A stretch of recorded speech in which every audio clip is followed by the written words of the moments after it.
Today's show is sponsored by the ABV Network Merchandise Shop. Pick up your logo merchandise by heading over to abvnetwork.com, clicking on Shop, and start filling your basket today. We are also sponsored by the Bar to Go. The Bar to Go offers a fully customizable carrying case that allows you to take your favorite distilled spirits or cocktail ingredients with you. Whether you're looking for something for yourself, a customized gift, or logoed items for your business gift shop, the Bar to Go can help. Check them out at thebar2go.com. That's the number 2 in the Bar to Go. Don't forget our friends at Neely Family Distillery now ship their unique distilled spirits directly to you. To order yours, simply call 859-394-3258. Tell them the ABV Network sent you. And now, on to the show. Let's drink!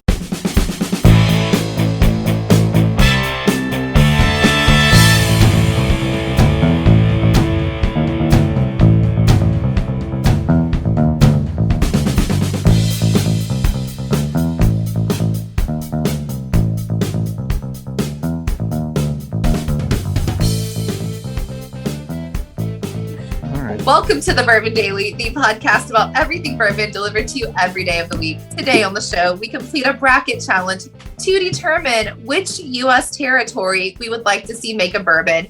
My name is McNew. Please join me in welcoming my co-host, Steve Akeley, along with our special guests, Danny Kennard, Jessica Fullerton, and Luke Otero.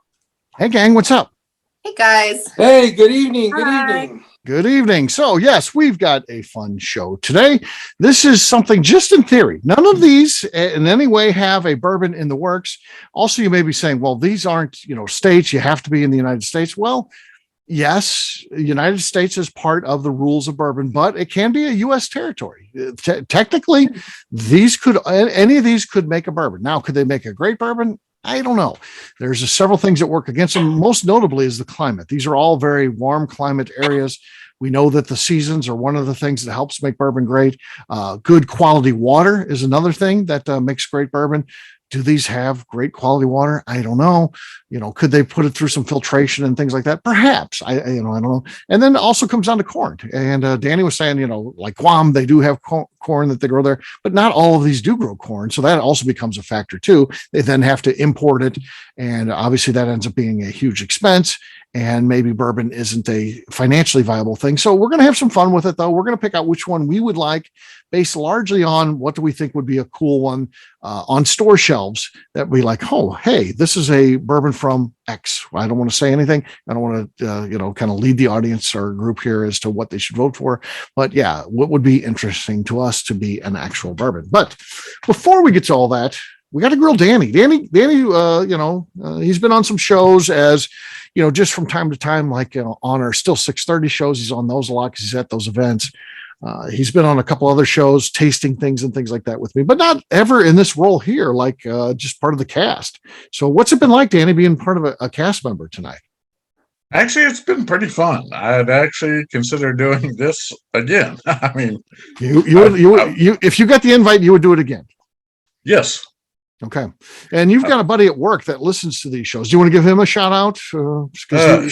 Zach Nash, thanks for listening every day with me. And thanks for putting this as one of your number one podcasts you want to listen to in the morning, because we were in the TV truck the other day and he's like, hey, dude, let's listen to, is the Bourbon Daily out yet? So. But he doesn't even drink bourbon though, but he's just a fan of the podcast itself. Right. He is a beer That's kind of cool. That's kind of cool though, that he likes our show. Yeah.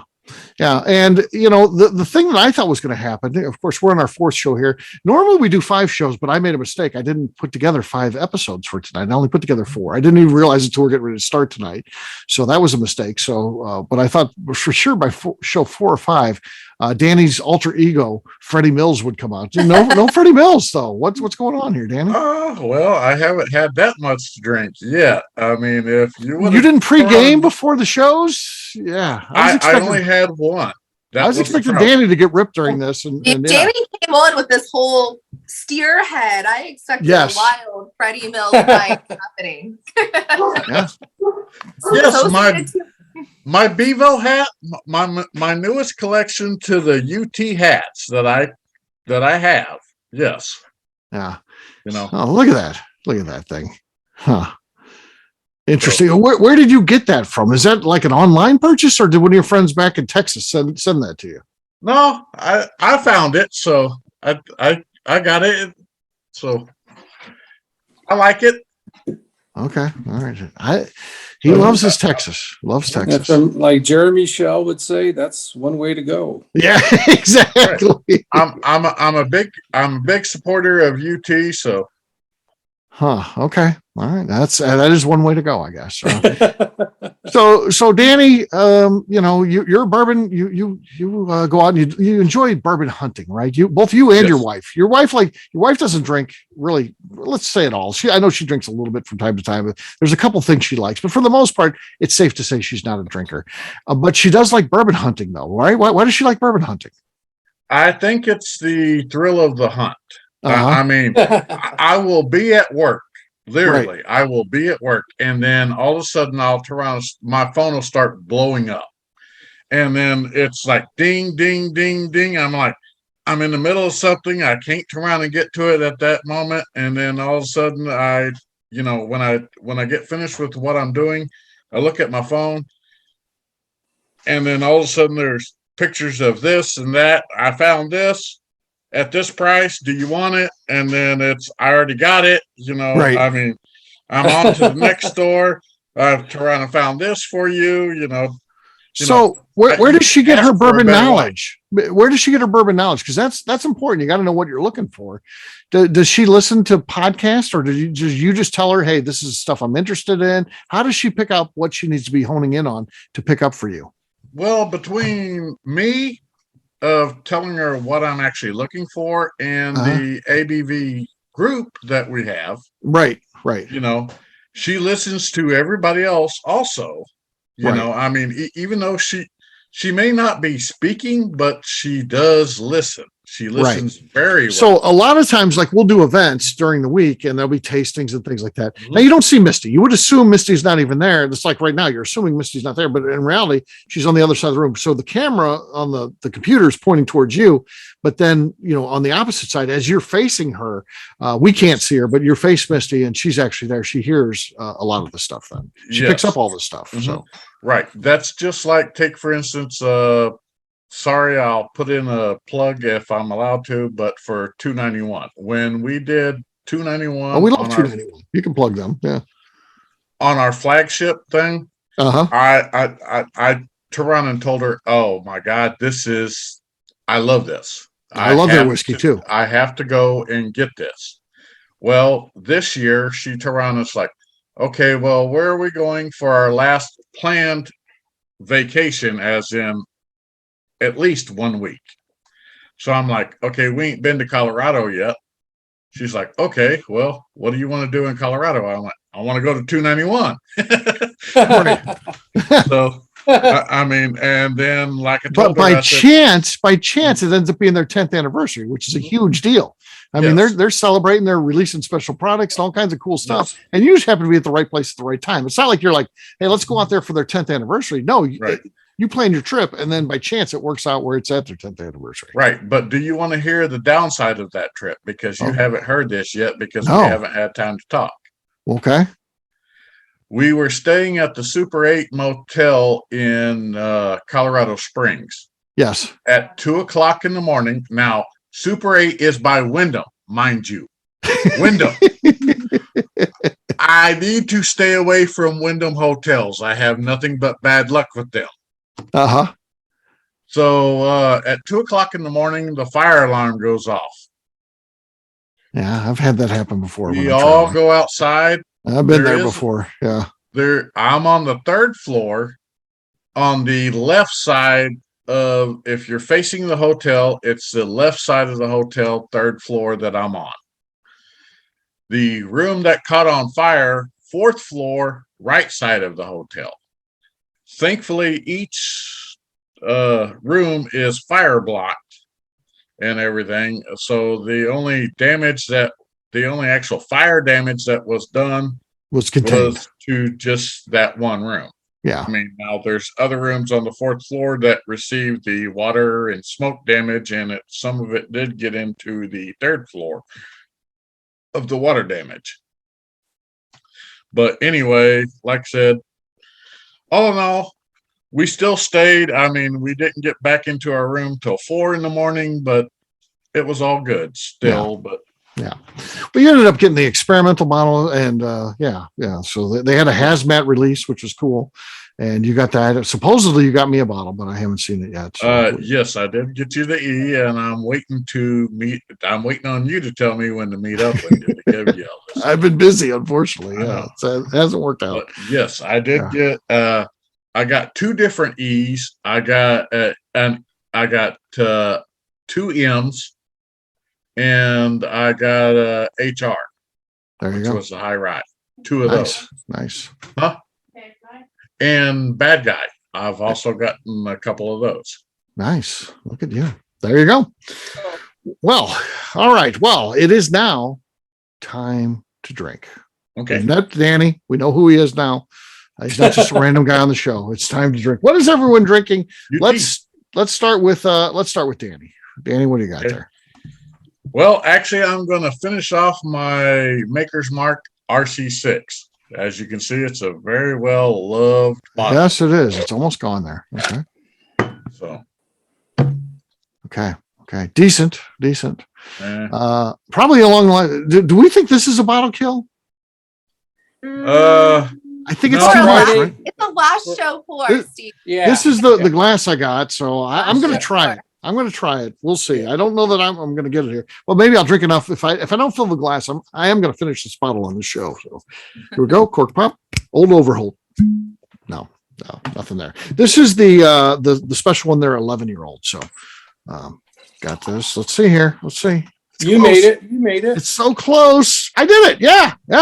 That's a 1 glass pour. It's done. It's empty. I'm impressed. Congratulations. Yeah. So there you go. McNew, how about you? What do you got? I have this Noble Oak, and it's double oaked, finished in sherry staves. Look at Oakley.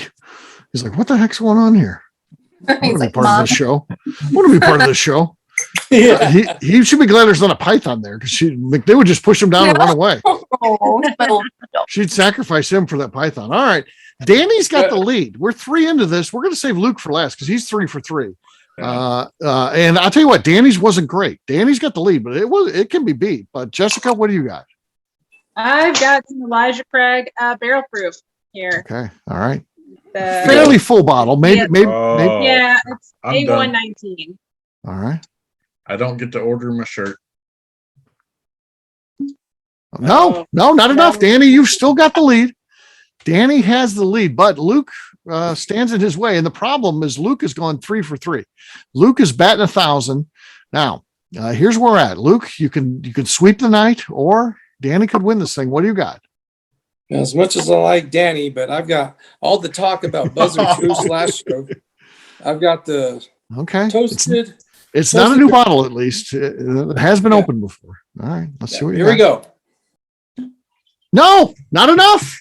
I Danny, get to order my shirt. Danny is a cork pop champion. He won. Yeah, cheers, Danny. How about that? Yeah, cheers, gang. Woo! I get to order my cork pop shirt. You do. You get your cork pop champ shirt. Check it out. We have that available on Amazon for any cork pop champ out there. Well, all right. What we'll do, we'll take a quick break. And when we come back, we're going to be doing this bracket challenge where we try to determine what U.S. territory should be making bourbon. The first one to do it, we'll get to that in just a few.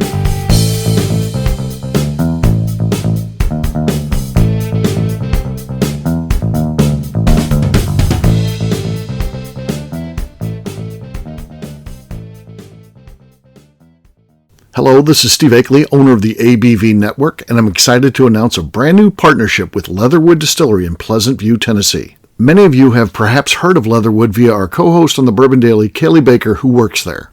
Well, they're now an official sponsor of the network, and we look forward to everyone getting to know a little bit more about them. Company founder Andrew Lang brought his brewing and distilling hobby with him during his years of service as a Green Beret in the United States Army. Whether he was at his home base of Fort Campbell or during tours of duty in places like Italy or Afghanistan, Lang distilled whatever was available to him locally. We are excited about getting to know Andrew Lang and his team better via our programming and are planning a trip down there for the ABV Network crew very soon.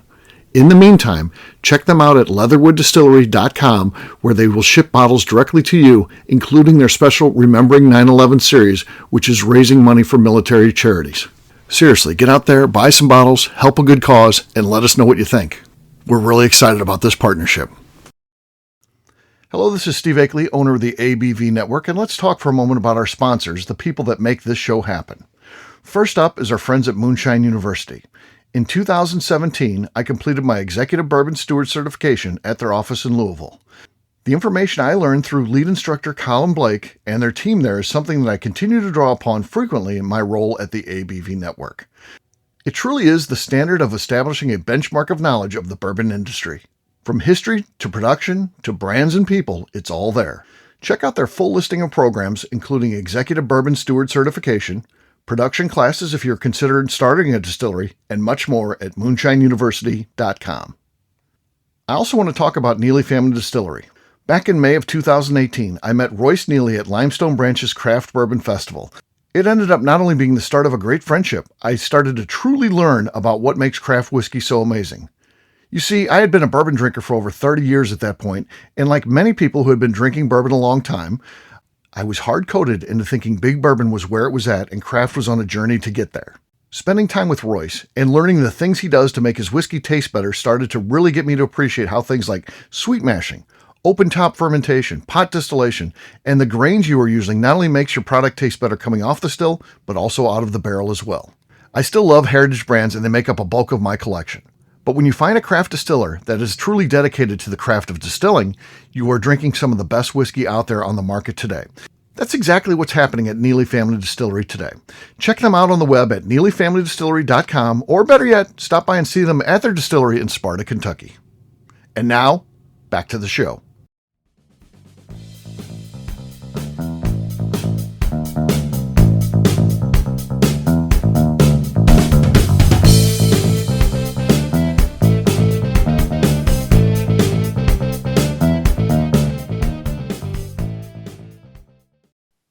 Hi, this is Mr. Bill. You're listening to Bourbon Daily. Welcome back to the Bourbon Daily. Today we have a bracket challenge to determine which U.S. territory we'd like to see make bourbon. Yes, we are. So Hawaii was the holdout. There was no Hawaiian bourbon up until, I don't know, the last year or something like that, but there is one now. So they finally got one. And so all 50 states now have a bourbon. So Alaska has one? Alaska. Oh yeah. Alaska's had one for a little while. Yeah. Yeah. And it depends on where you're at in Alaska. Now, if you're in Anchorage, they actually have different seasons. When you get to some of the colder ones, it's really just like cold all the time. But so it just depends on where you're at. But yeah, so all 50 states have it now. But U.S. territories are actually eligible based on it has to be made in the U.S. But territories do count. So there's more than 8, but here's the 8 that we picked out, kind of the biggest, knowing that if it's going to happen, it's going to be in a bigger area for sure. So. First one's Puerto Rico, then Guam. Now we got the Virgin Islands. We got 4 of them here. These are U.S. Virgin Islands: Saint Croix, St. Thomas, St. John, and then Water Island. Last of the 4 Virgin Islands. Then we've got the American Samoa, and then finally North Mariana Islands. So again, that's the one I hadn't even heard of, but I did some research on it. About 57,000 people live in the North Mariana Islands.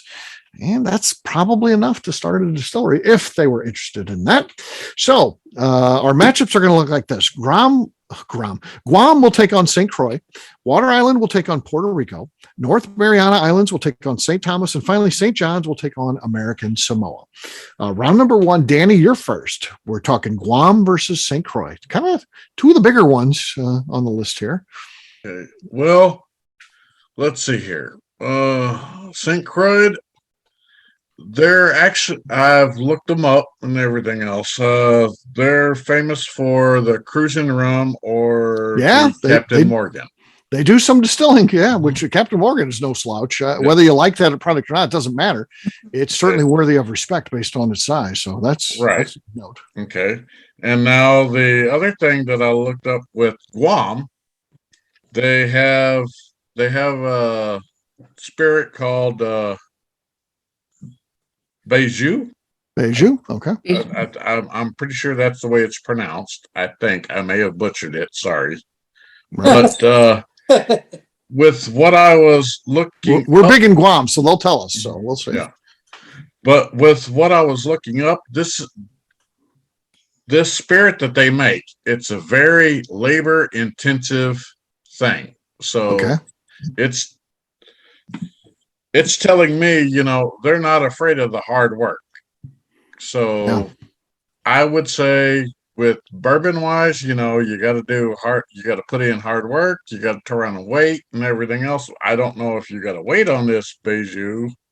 So I'm just saying, just for the simple fact that they're such hard workers and everything else, and they not only use rice, but they also use corn and they use other grains and everything else, and it's all handmade and everything else. I'm going to give it to Guam. Guam. Yeah. Guam sounds like a good choice. They've got, if they're growing the grains there, that's a big part of it. So Luke, what do you think? Guam or Saint Croix? For a lot of the same reasons that Danny just outlined, I'm going to go with Guam. Guam. Yeah. Okay. Jessica, how about you? Guam or Saint Croix? I mean, originally I was thinking I was going to be going Virgin Islands on these just for simple fact of tourism and why they'd want to breathe it. But I mean, Danny makes a really good point. I mean, yeah, let's go Guam. Yeah, Danny may get hired as like a tourism board member or something like that. That was a good presentation for Guam, why they should win. All right, the next one, a good name for making bourbon, Water Island. That sounds promising, right? Versus Puerto Rico. Of course, Puerto Rico is the one that they keep saying might be the 51st state. I mean, very kind of at the verge of that thing. So, Luke, you're going to be first. Water Island or Puerto Rico? Which one do you think should be making a bourbon? I think Puerto Rico would be the logical choice, so I'm going to go with them. Okay, that means they go up 1-0. Jessica, what do you think? Water Island or Puerto Rico? I think that Puerto Rico would be the logical choice. I don't know, like you said, anybody Virgin Islands, I think that they're going to get on the bourbon bandwagon just for the visitors' sake. I'm going to go Water Island. Water Island. I think that could be a good selling point. The Water Island thing I would feature prominently. I know that if I had that brand. All right, Water Island has tied it up. McNew, what do you think? Water Island or Puerto Rico? I think land mass wise, Puerto Rico makes more sense. Like, where the hell are these little islands going to put some rick houses? I'm going to go Puerto Rico. Puerto Rico goes up 2-1. And I'm going to close this thing out. I do like kind of a sweetheart one, Water Island, but I think in practicality, Puerto Rico makes more sense. So I'm going to give them my vote, means they will move on. Next up is North Mariana Island. We'll be taking on St. Thomas, round number 3. Up first is Jessica. No, Water Island, St. Thomas? No, North Mariana Island versus St. Thomas. North Mariana, St. Thomas.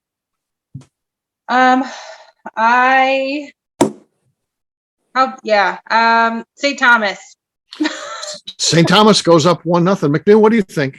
North Mariana Island or St. Thomas? I literally had to Google where North Mariana Islands were. Apparently, they're in the Pacific. So I'm going to go with St. Thomas just because I feel like that weather issue is better for bourbon. Yeah. Okay. That means St. Thomas goes up 2-0 over North Mariana. Now, maybe North Mariana is a chain of islands. Maybe there's one where they could have the rick houses on. That's Rick House Island. Rick House Island. Yeah, that would be kind of cool. But I got to go with infrastructure, and I think St. Thomas is the way to go here. That means I'll close it out. St. Thomas moves on. All right, St. John's versus American Samoa. Round number 4. Up first is McNew. What do you think, St. John's or American Samoa? Really same reasoning. St. John's is, close to those touristy things. The Samoa seems way the hell out there in the Pacific. So I'm going to go St. John's. St. John's. I will say this. I don't think American Samoa makes a whiskey, but they make a product that's closer to whiskey than it is to, like, when I think of St. John's, you get into the Virgin Islands, you think rum and all that. I'm going to give American Samoa a chance here. I'm going to tie this thing up and give American Samoa a chance. Danny, you're next. St. John's or American Samoa?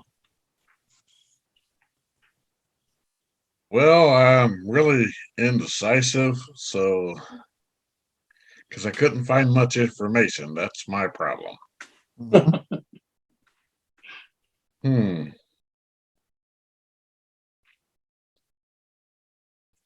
We've seen some folks from American Samoa play in the NFL before, which is interesting. Big guys. Yeah. So And The Rock is Samoan. Yeah. So okay, so let's go Samoan. Why not? Okay. All right. American Samoa now goes up 2-1 over St. John's. Luke, what do you think? American Samoa or St. John's? If I would have been given the opportunity, I would have gone with Mariana Island because it's, the highest points is 3,100 feet above sea level, which is pretty good. They get good prevailing winds. So they have a larger variation in temperature. And now he says all this. Yeah. I wish I didn't get a chance to. So I'm thinking that American Samoa is probably in the same type of situation. Square miles, it probably is bigger than right. So I'm going to go with American Samoa. Yeah. Okay, that means American Samoa moves on. All right, next up is our final four, and it looks like this. Guam will take on Puerto Rico, and then St. Thomas versus American Samoa. Round number 5, I'm up first. Guam versus Puerto Rico. To me, this sounds like it should be the championship. This is the two biggest, probably most populous. It makes some sense. I think Puerto Rico, because it's damn near the 51st state, makes sense. But I think Guam is a wild card, especially, growing corn there. I think that's big. I don't know how much corn they grow in Puerto Rico. So round number 5, I'm going to go Guam. Danny, you're next. What do you think, Guam or Puerto Rico? Guam. Guam goes up 2-0 quickly. Luke, what do you think, Guam or Puerto Rico? I'm going to close it out with Guam. Guam. That means Guam moves on. We'll be in the finale. Next up is St. Thomas versus American Samoa, round number 6. Danny, you're first. You said St. Thomas? St. Thomas, yes. From the Virgin Islands versus American Samoa. Virgin Islands versus Pacific Island. Like I said, I really don't know too much. I didn't dive into as much as Luke did with the elevations or anything else. I'm just going off of pictures I've seen of St. Thomas. Beautiful place. I'd love to see a distillery there and go visit it. But still, I'll keep my vote the same with America's Samoan. All right, American Samoa goes up 1-0. What do you think, Luke? St. Thomas or American Samoa? I think American Samoa still has the same attributes and geological formations and prevailing winds, and I'm going to go with American Samoa. All right, that means American Samoa is up 2-1 over St. Thomas. Round number 6. Next up is Jessica. So I think that the St. Thomas could have an opportunity for the Virgin Islands, or yes, they're small for rick houses. Why don't we think outside the box and do it with that? We can put these, we can sink these barrels, right? Can we submarine barrel age these things underneath the islands? I mean, that's some marketing. I like it. They're already going to be crazy price because of the import of corn. I mean, might as well stick it on a submarine. And you can go submarine tour. It's submarine age. That would be huge. That would be huge. Submarine age. Or the world's first floating rick house. Nobody said it can't be on water. Build a dock. Build a giant floating rick house. You have to paddle boat up to you. That'd be awesome. Yeah. The opposite of Jefferson's. Mm-hmm. Yeah. It would be the opposite of Jefferson's if you put it on a submarine. Yeah, exactly. Yeah. It's below the water at that point. It would be water level. It would maybe it would help moderate a little bit of the temperature of the heat. So right, because you could move the submarine around to different temperatures. Right. You don't have anybody on there. Maybe you actually, I think you got an idea. I don't know how it works, but you can do something. Okay. So round 6. Here's where we're at. American Samoa is up 2-1, but St. Thomas has life in this thing. McNew, you're next. St. Thomas or American Samoa? I'm going to get on board for St. Thomas. St. Thomas. Okay, that means St. Thomas has tied it up, and I am the tiebreaker. I feel like these are both tourist destinations. I do feel like St. Thomas does it a little bit better. Probably more tourists go there. But I do feel like climate, the opportunity for American Samoa is better. And they're going to get my vote. That means American Samoa moves on to the finale where they will take on Guam. Guam. Round number 7. Jessica, you're first. Guam or American Samoa? Who needs to be in the bourbon biz? Oh, can't believe you sunk my battleship. Guam. I sunk your battleship. All right, you going Guam then? Yeah. Mm-hmm. Guam goes up 1-0. McNew, what do you think? Guam or American Samoa? I was hoping we get here because Guam is where I wanted to have win, because a third of their population is American military. There's an Air Force base, there's a naval base, and I believe they have Marines too. Would love to get some bourbon in those guys' hands. Super easy. Yes. Good sales. Guam. Guam. So for everything that we've talked about, the fact that 1/3 of the population is American military who is used to drinking bourbon, probably tough to find down there. Hey, how about the homegrown stuff? Right. And they're making corn there, so they have access to the resources. I'm going to vote Guam too. Means Guam wins this thing outright. Guam does it 3-0 in the finale. How about that? So Guam. Yay. Guam, if you're listening, start making some bourbon. So we'll buy it here too. Guam. Cheers to Guam. Cheers to Guam. Cheers to Guam. So there you go. Should be a fun thing. I'd love to see Guam get on board and see what they can do. So it would be fun to try some bourbon made in Guam. We'll wrap this one up as we always do by talking about where people can find us. Danny, we'll start with you. Where can people find you? You can find me on Facebook under Danny Kennard. All right, Luke. You can find us at Santa Fe Boutique Wines and Luke at SantaFeBoutiqueWines.com. All right, Jessica. Find me on Instagram at Glass Half Bulletin and better luck at find me on Facebook, Jessica Bulletin. All right, McNew. I am on Instagram at McNew ABV and every Tuesday on the ABV Network channel hosting Bottle Kills and Last Meals. All right, for me, I'm an easy guy to find. I'm at Steve Akeley on Twitter, Instagram, or Facebook. I've got a website, steveakeley.com. We've also got that company website, abvnetwork.com. Check it out because everything that we do is out there. Previous shows, blogs, so much more, abvnetwork.com. Check us out. We are celebrating our 5th year this year. We have a special gift for those that have helped us along the way. And Luke got one of those already, and McNew, Danny, and Jessica haven't, but theirs is on the way. Yes, we're rolling them out individually, and we'll have yours soon. So very cool stuff, right, Luke? It was a good gift, right? Oh gosh, it was beautiful. What did you think, Stephanie? She hasn't got hers yet. Yeah, but the photos I've seen, I actually thought they were older because I saw the photo. I'm like, Steve, bring those back. I didn't know they were new gifts, so I'm excited. Yeah, it's cool stuff. I was tempted to drink my bourbon out of it tonight, but I said no. Yeah, it was a cool thing. I wanted to get something special that really said, hey, thank you for what you've done. And it's anybody who's motivated me, inspired me, helped me out along the way. And yes, it's a really cool thing. And again, it's a logistical tough thing because each one involves writing a letter to the person. And it involves, there's a letter that I send about the story of the gift. And then I got to package them up and I got to mail them. It's a whole thing that goes on. It's harder than you think, getting a bunch of them out. So yes, but we'll have it soon to everybody. Very cool. Very cool. Well, thank you, Steve. Absolutely. Danny would have had his in his hands if you'd have been there last Friday. I was supposed to see Danny bailed out on us on Friday. I didn't bail out on you. I already had a. He bailed out. He bailed out on us at first Friday, so he didn't get his. No. All right. I went to 291. Not last Friday. Last Friday you were in Indiana. Oh, yeah. Hard Truth. Sorry. Yeah, Hard Truth. You weren't in 291. Yep. All right, McNew, anything else to say before we get out of here? I'd like to remind the audience to please give us a 5-star review that includes comments. It helps new people find the show, which is very important to us. And if you like what we're doing, we ask you please visit our Patreon page at patreon.com/the ABV Network. All right, great job today, gang. For audience, we'll have a brand new show for you tomorrow. Looking forward to that. Until then, take care, everybody. See ya. Bye. You Bye. too. Yes. Bye. Peace.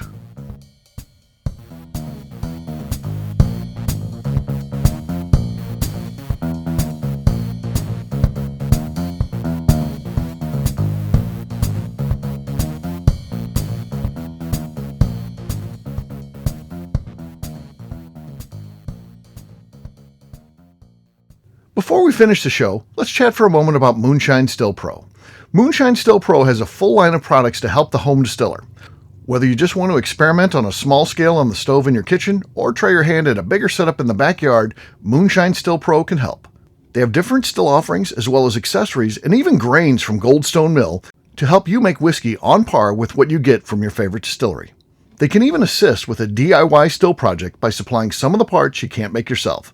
Check them out at moonshinestillpro.com. At the ABV Network, we're lucky enough to have some great friends. Amongst those friends is the Goldstein family, owners of Goldstone Mill. Goldstone Mill is a full-service mill offering a variety of heritage and heirloom grains. Their unique approach of working with mills around the country allows them to offer you affordable shipping opportunities to meet the unique needs of your distillery or brewery. They will consult with you to ensure the grains you are selecting meets the unique flavor profiles you are looking for. If you are a home brewer or distiller and you're looking for the grains that your local distillery or brewery uses, Goldstone Mill is the place to look.